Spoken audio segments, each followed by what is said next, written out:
Corbatus Pluto, kai Sophias, kai Gnouseus teu. Rosaxeneuranita, ta climatauto, kai Nexiniastoi, hai Rodoiauto. Tradução: ó, como é profunda a riqueza e sabedoria, conhecimento de Deus! Como são insondáveis os juízos dele, ou seus juízos, e inescrutáveis os caminhos deles, ou os seus caminhos.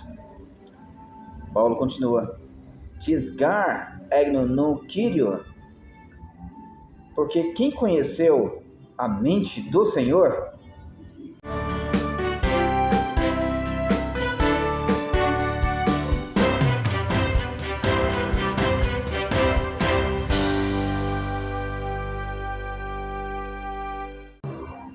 Paz, meus amados, Pastor Joimar com vocês, trazendo a continuidade dos nossos estudos de teontologia, virtudes intelectuais, e também, neste subtema, o conhecimento e a sabedoria de Deus. Eu espero que você esteja bem e tenha sua Bíblia em mãos para darmos continuidade em nosso estudo. Tudo bem? Bom, fazendo o retrospecto, nós vimos na aula passada que Davi diz: tu me viste substância ainda informe. Salmo 139. É claro que está se referindo a Deus vendo dentro do ventre de sua mãe, mesmo que ele não tivesse ainda um pensamento claro e lógico lá no ventre, como um feto ou como um zigoto. Ainda assim Deus conhece todo o seu caminho. Quer conferir? Salmo 139, veja: tu me viste a substância ainda informe, e no teu livro foram escritos todos os meus dias, escritos e determinados, quando nenhum deles havia ainda. Deus conhecendo a história de Davi, não só de Davi, como de toda a raça humana, quando ela ainda nem existia. Então, o conhecimento de Deus é total e exaustivo. Exaustivo porque ele esgota os limites do objeto que ele conhece. O conhecimento do homem é um conhecimento sempre parcial. Não é total sobre nada, ou sobre tudo que existe. O conhecimento do homem não esgota o material ou objeto estudado.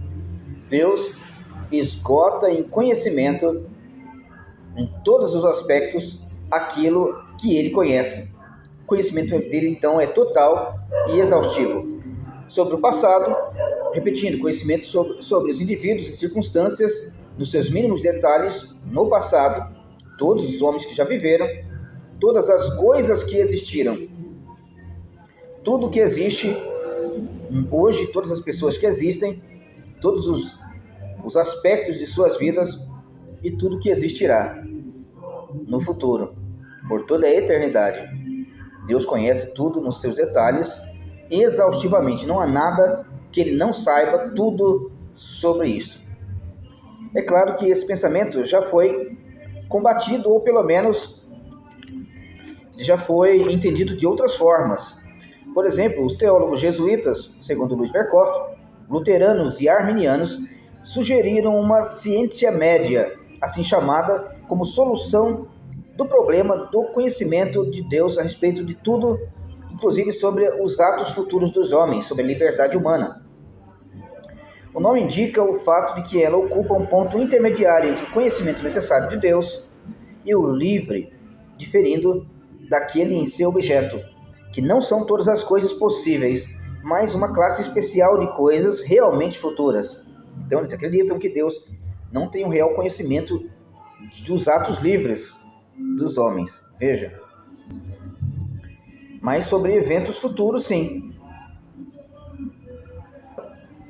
E deste em que sua base não é o eterno propósito de Deus, mas a livre ação da criatura como simplesmente prevista. Para alguns famosos, afirmam que Deus não tem conhecimento de todos os detalhes das ações dos homens no futuro. E quando tem, é porque ele previu, olhando para o futuro, as atitudes livres desses homens. Os reformados não acreditam assim. Eles acreditam que a onisciência de Deus, ela parte do seu decreto e da sua onipotência, que é de fazer levar a cabo aquilo que ele decretou na eternidade. Então Deus decreta e tem o poder para fazer acontecer exatamente da forma como ele quis. Se o pássaro cai na terra ou no mar, se o homem vai para a direita ou para a esquerda, se o rei toma a decisão A ou B, está tudo dentro do decreto divino. Pastor, mas isso não é demais? Não é Deus tomar toda a ação do homem para si e o homem tornar-se um robô? Não, porque isso é natural para Deus. Não haveria como Deus compartilhar o futuro e as decisões do futuro com uma criatura que nem existia na eternidade. E deixar o destino do seu universo, do seu cosmos, na mão dos pecadores. Não há, nem do diabo. Então, partimos desse pressuposto em que Deus, ele decretou. Uma pergunta que me fizeram foi, mas ele não pode ter decretado? Não é aula sobre livre-arbítrio, tá? Estou respondendo algumas perguntas que me fizeram nesta semana. Ele não poderia ter decretado o livre-arbítrio? Deus não pode decretar nada que vá de encontro com o seu senhorio. Não pode. Simplesmente não pode. Tá bom? Nada que vá de acordo com o seu domínio, nem a sua autonomia. Deus não pode entregar sua autonomia para criaturas, muito menos criaturas pecadoras. Não entregou para os anjos e não pode entregar, muito menos, para criaturas pecadoras. Tá bom? Espero que não tenha ficado muito confuso. Mas se você perguntar, nós vamos tentar responder com aulas. Tudo bem? Continuando, dentro desse conhecimento total, exaustivo, nós vemos no livro Atributos de Deus, do Dr. Arthur Walkington Pink, as seguintes palavras: ele conhece todas as coisas possíveis, todas as coisas reais, todos os eventos, conhece todas as criaturas, todo o passado, todo o presente e futuro. Conhece perfeitamente todos os pormenores da vida de todos os seres que há no céu, na terra e no inferno. Nada escapa à sua atenção. Nada pode ser escondido dele e não há nada que ele esqueça. Atributos de Deus, página 25. Vamos para textos bíblicos então, meus amados. Salmo 94:11. O Senhor conhece os pensamentos do homem, que são pensamentos vãos. No Salmo 139, citado anteriormente, nós lemos: o Senhor me sondas e me conhece. Então, o texto é explicado que Davi revela que Deus tem um conhecimento exaustivo da vida de seus amados em quaisquer aspectos.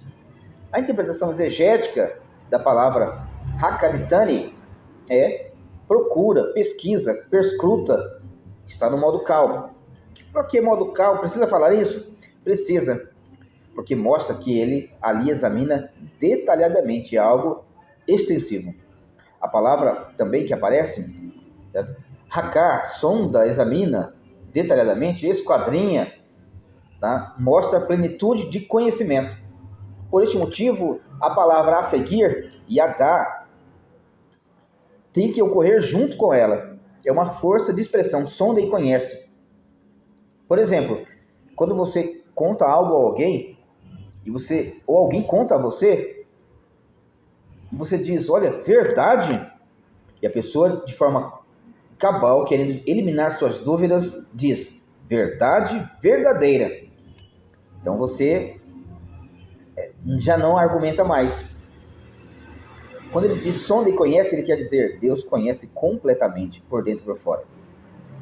Uma força de expressão para mostrar a grandeza e a extensão infinita deste conhecimento. Então, novamente, citando Pink, vale lembrar, né, antes de trazer Pink novamente, Dr. Pink, Deus não tem um conhecimento a partir de observação, como se ele estivesse na janela do mundo. Eu já cheguei a falar isso outras vezes, observando as pessoas para ver o que elas são, quem elas são. Como alguns dizem, olha, Deus está me vendo, Deus sabe que eu estou certo. Ele não precisa ter esse tipo de observação para saber o que está acontecendo. Eu sei que alguns vão citar textos que dizem que Deus desceu e veio conferir. Novamente, o texto bíblico mostra essas narrativas históricas desta forma para fazer com que o leitor entenda que Deus não é um Deus que está longe, não é um Deus que não se importa, mas que Ele está perto, Emmanuel, e que Ele se importa, Ele vê, Ele está próximo para saber a situação daquilo que Ele decretou e do mundo que Ele criou, para que você tenha essa sensação de segurança de que está sendo observado por Deus, para o justo. Então, conforme Pink, os ímpios odeiam esta perfeição divina, Romanos 8:7, com a mesma naturalidade com que são compelidos a conhecê-la. Gostariam que não houvesse nenhuma testemunha de seus pecados, nenhum examinador dos seus corações, nenhum juiz dos seus feitos, e procuram banir esta ideia de Deus que tem conhecimento de todas as coisas dos seus pensamentos. Deus conhece todas as coisas. É por isso que nós confiamos no Deus Todo-Poderoso. Então, a doutrina do conhecimento de Deus de forma prática. Para termos uma noção clara deste conhecimento e da extensão dele, teremos uma breve descrição do que precisamos entender para este tema. Mas antes eu queria lembrar para vocês que costumeiramente o mundo apresenta um estereótipo do ser divino. Por vezes apresentam Deus como um senhor decano, cansado, um velhinho cansado, que deixou o mundo para lá e só ama as pessoas, só quer amar as pessoas. É claro que isto não é a visão bíblica do ser divino. Um outro estereótipo é Deus apresentado pelo mundo como Deus, como um rei zangado num trono, soltando raios nas pessoas e eliminando a humanidade da sua presença. Mais ou menos parecido com os Zeus da mitologia grega. Um Deus, segundo a mitologia grega, que pode sofrer oposição pelos seus inimigos, pode ser combatido, por vezes traído e ludibriado pelas suas mulheres, que têm relações com as humanas e às vezes é enganado por elas, escondendo seus filhos dele. Mas não é assim com Deus, Criador, Deus da Bíblia. Deus tem um conhecimento total. Paulo, quando fala a respeito desse conhecimento total, não fica zangado, não fica irado e fala, puxa vida, Deus sabe de tudo e eu ainda sofri desse jeito. Não, ele diz o texto que nós começamos.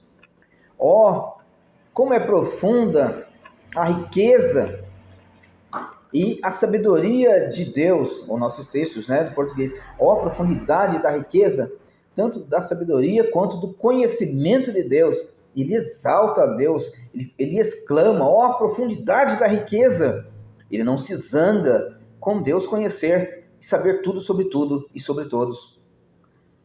Deus tem conhecimento exaustivo sobre os céus. Então a palavra céu na Bíblia sempre vem no plural, shamayim, devido ao fato de que os judeus entendem que existem pelo menos 3 esferas de céu. O céu atmosfera, o céu que ficam a atmosfera, as nuvens, os luminares, né?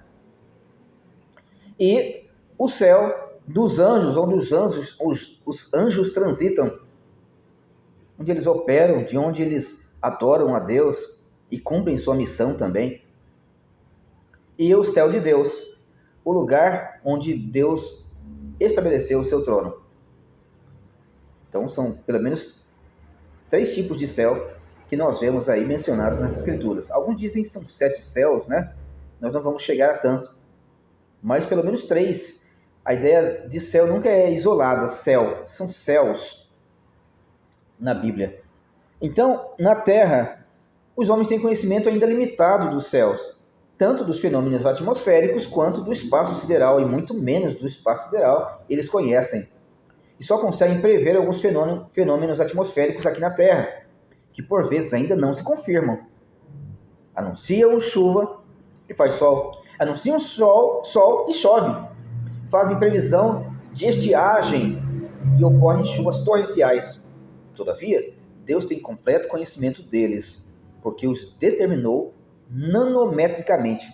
Eu coloquei essa palavra assim, eu gostei dessa palavra, porque Deus conhece cada milímetro cúbico daquilo que Ele criou. Não só das pessoas, como também de toda a natureza, todo o cosmos, todo o mundo, com precisão exata. Jó 37,16 diz: Tu tens notícia do equilíbrio das grossas nuvens e das maravilhas daquele que é perfeito no conhecimento? Uma pergunta a respeito do conhecimento de Jó, de como funcionam, tá, as nuvens, e ele diz: tem equilíbrio, tem notícia do equilíbrio das grossas nuvens? Como é que elas se mantêm no ar? Como é que milhões de litros de água estão no ar? Não é um conhecimento estéril ou passivo, apático. Quando Deus conhece, Ele domina e Ele governa, tá bom? Uma relação de governo. Jó 38:22. Eu sempre venho aqui para subir aqui a nossa apostila. Acaso entraste nos depósitos da neve e viste os tesouros da saraiva? Fala, Jó, você sabe onde fica guardada a neve por tempo devido? Num ciclo interminável, em que ela sempre volta na mesma época, e ela sempre se forma naquele devido tempo. Então, Jó 38:24. Onde está o caminho onde se difunde a luz e se espalha o vento oriental sobre a terra? Outra pergunta que mostra o conhecimento e o domínio de Deus, do mundo que Ele criou. Deus sabe o caminho da luz. Jó 38:25. Quem abriu regos para o aguaceiro, ou caminho para os relâmpagos dos trovões? Para que faça chover sobre a terra, onde não há ninguém no ermo, em que não há gente, para dessedentar a terra deserta e assolada, e para fazer crescer os renovos da erva? Acaso a chuva tem pai? Quem gera as gotas do orvalho? De que ventre procede o gelo? E quem dá a luz à geada do céu? As águas ficam duras como pedra, tá? E a superfície das profundezas se torna compacta. As perguntas do Senhor dentro do redemoinho para Jó. Jó não sabe como se forma os regos para o aguaceiro, quem abre as comportas do céu. Ele não sabe o caminho do relâmpago, mas Deus sabe. Então Deus está dizendo: Jó, você não conhece as coisas limitadas e simples que eu fiz e que eu faço executar? Conheceria você o meu propósito na sua vida? E por que eu fiz isso com você? Isto é um alerta para nós quando nós sofremos por culpa de outros ou dos fenômenos, ou nossa mesmo, nós nunca afrontarmos a sabedoria divina, porque Deus sempre edificará o seu povo através das coisas que Ele faz no mundo. Nós somos edificados pelo sofrimento de Jó. Jó 28:24 diz: porque Ele perscruta até as extremidades da terra, vê tudo o que há debaixo dos céus.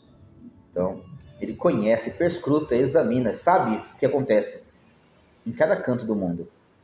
Jó 28:25. Quando regulou o peso do vento e fixou a medida das águas. Veja, Deus regula o peso do vento, regulou.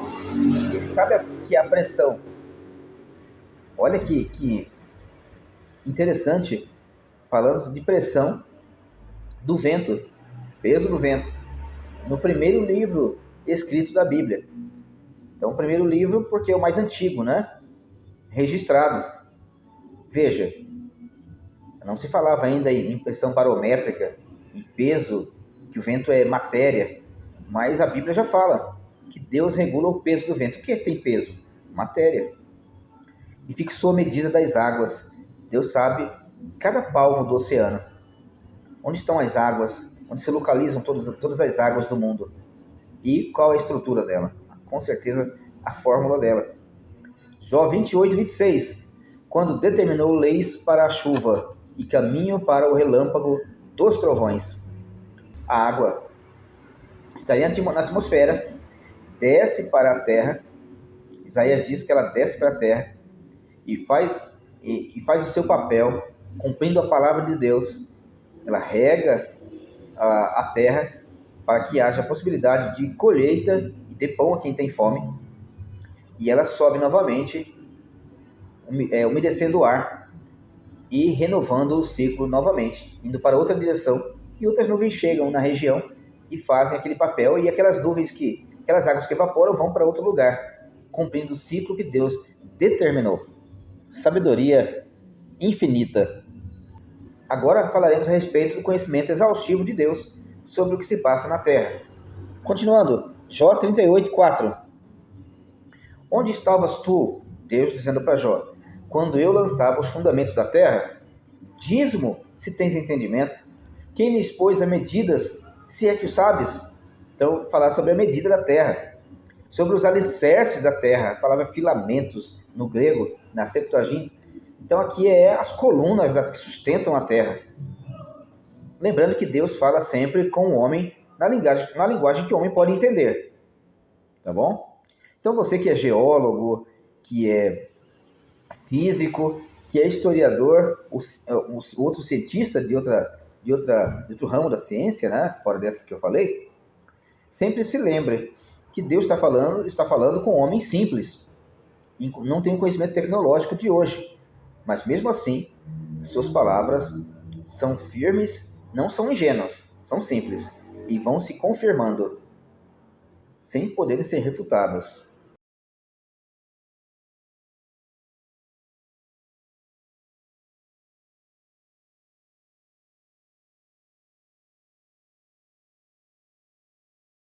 Então Deus tem conhecimento exaustivo do que se passa na terra.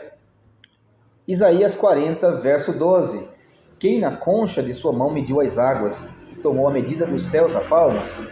Quem recolheu na terça parte de um éfa o pó da terra e pesou os montes em romana e os outeiros em balança de precisão? Então Deus pesa os penhascos gigantescos, pesa os montes, os morros, os outeiros, os lugares altos, e sabe exatamente qual o peso de tudo isso. E a palavra que é apresentada é o pó da terra. Lembra da palavra pó que nós já vimos aqui? Rapar, tá? Vaeretz. Então, a partícula, aquela que se levanta no ar, aquele pozinho fino, não é o grão, é o pozinho fino que se levanta. Então, ele pesou o pó da terra, pó por pó, partícula por partícula. Deus sabe a estrutura de todas elas, conhece e sabe para onde vai cada uma. Então veja, é um conhecimento exaustivo sobre tudo que existe.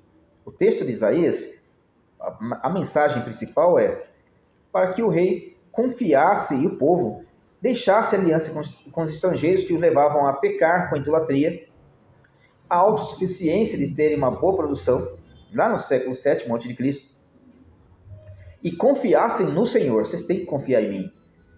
Quem vocês acham que fez o mundo inteiro e pode dar para vocês uma vida e segurança? Então, Deus conhece toda a situação. Por isso que o povo, mesmo oprimido, tem que recorrer ao joelho no chão, orando e buscando de Deus o socorro e os cuidados. Em qualquer situação, inclusive hoje, em nosso país ou em outros países pelo mundo, onde há opressão, nós temos que recorrer ao poder de Deus para livramento. Continuando,